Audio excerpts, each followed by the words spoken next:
Esta é a âncora, um item super importante do seu barco. E se o motor do seu barco parar e estiver perto das pedras, quem vai te salvar é a âncora.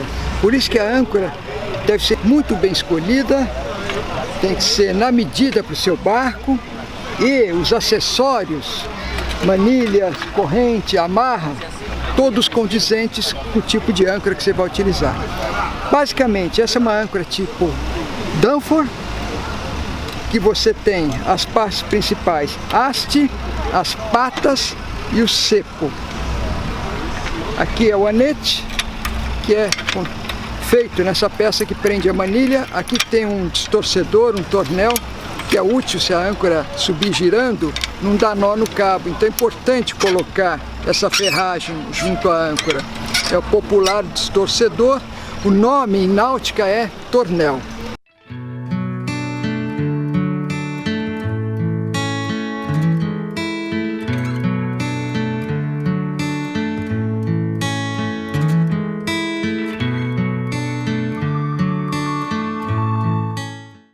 Como é que a âncora funciona? Ela não funciona pelo peso. A âncora funciona pelo formato dela. É como um arado, uma espécie de arado. Ela precisa, o cabo da âncora precisa estar bem baixo para ela poder unhar. Para a âncora unhar, prender no fundo, o cabo tem que ser pelo menos 3 vezes a profundidade. Profundidade levando em conta também a altura da proa da âncora.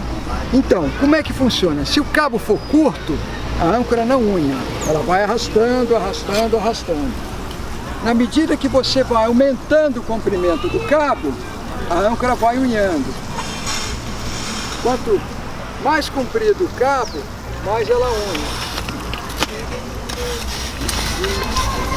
E quando ela unha, o motor do barco todo acelerado não consegue puxar. Por quê? O cabo tem que ser bem comprido. Quanto mais comprido, melhor. No mínimo 3 vezes a profundidade. Conforme você vai jogando o cabo, você vai aumentando o comprimento do cabo, a hora que chegar pelo menos 3 vezes a profundidade, o ideal, mais de 5, em tempestades até 10 vezes a profundidade, ou seja, se você vai ancorar num lugar de 5 metros, é bom ter 50 metros de cabo, porque quanto mais forte o vento, mais cabo você dá para a âncora. Mas a âncora unha. Na medida que você vai dando cabo, a âncora começa a enterrar, começa a unhar. E ela precisa de bastante cabo, ou seja, o comprimento do cabo é o chamado filame. O filame é constituído de corrente e cabo, ou só corrente. Barcos pequenos costumam usar corrente, parte em cabo. Qual é a vantagem da corrente? Além da corrente tornar a âncora mais eficiente para prender no fundo, a corrente evita o corte nas pedras. Se o teu motor parar e o barco estiver perto das pedras, se as pedras cortar o cabo, seu barco vai parar na praia ou nas pedras, na arrebentação. A corrente evita isso.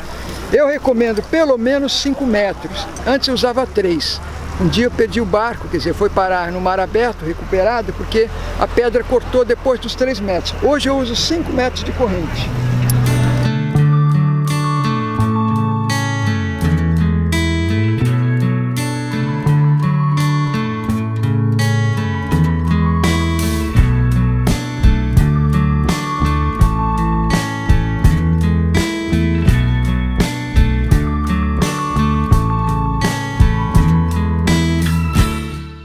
Eu recomendo pelo menos 50 metros entre cabo e corrente a bordo. Quanto maior o barco, maior o comprimento da amarra, porque é proporcional ao tamanho do barco. Por exemplo, um barco de 30 pés, barco na ordem de 9 metros, já recomendo pelo menos 60 metros de cabo a bordo. Então, podendo pôr corrente é melhor, só que a corrente tem um peso. Um barco pequeno não consegue ter corrente.